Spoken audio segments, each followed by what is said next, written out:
Chers amis, bonjour. C'est au cœur de l'épidémie que nous connaissons, que je ne nommerai pas à nouveau, que je vous rejoins.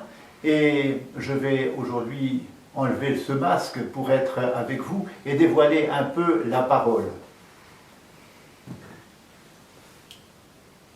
Aujourd'hui, nous ne pouvons pas nous rassembler à l'église parce que ce n'est pas possible. Nous ne célébrerons pas l'Eucharistie parce que ensemble, ça n'est pas possible. Nous le célébrons pour vous, mais ensemble, aujourd'hui, non. Mais voici que nous sommes dans le dimanche de la miséricorde. Il y a quelques années, le pape Jean-Paul II avait déclaré que ce dimanche après Pâques était un dimanche de la miséricorde.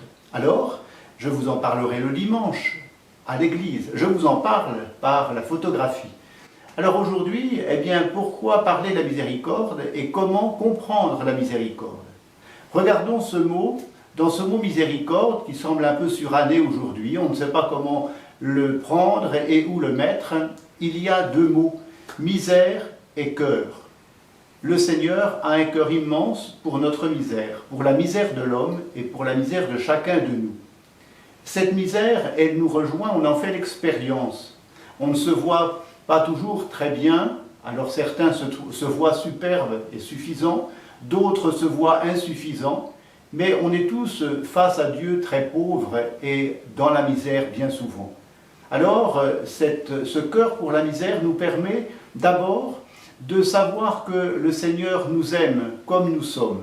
Alors je vous invite peut-être concrètement aujourd'hui, dans ce dimanche de la miséricorde, à vous présenter devant le Seigneur pour lui demander qu'il vous manifeste véritablement cet amour et l'ayant découvert, que vous puissiez aussi envoyer le Seigneur vers ceux avec lesquels c'est moins facile, ceux avec lesquels le pardon n'est pas forcément donné. Alors soyez inventifs, priez pour quelqu'un avec lequel la chose est difficile, quelqu'un qui a besoin de la miséricorde de Dieu, de votre pardon ou de votre miséricorde.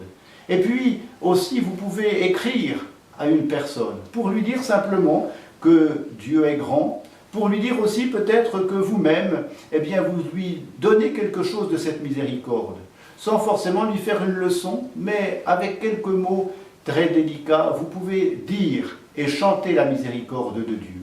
Alors par la prière, par le désir, par une lettre ou un téléphone parfois, nous pouvons être disciples, chantres de la miséricorde.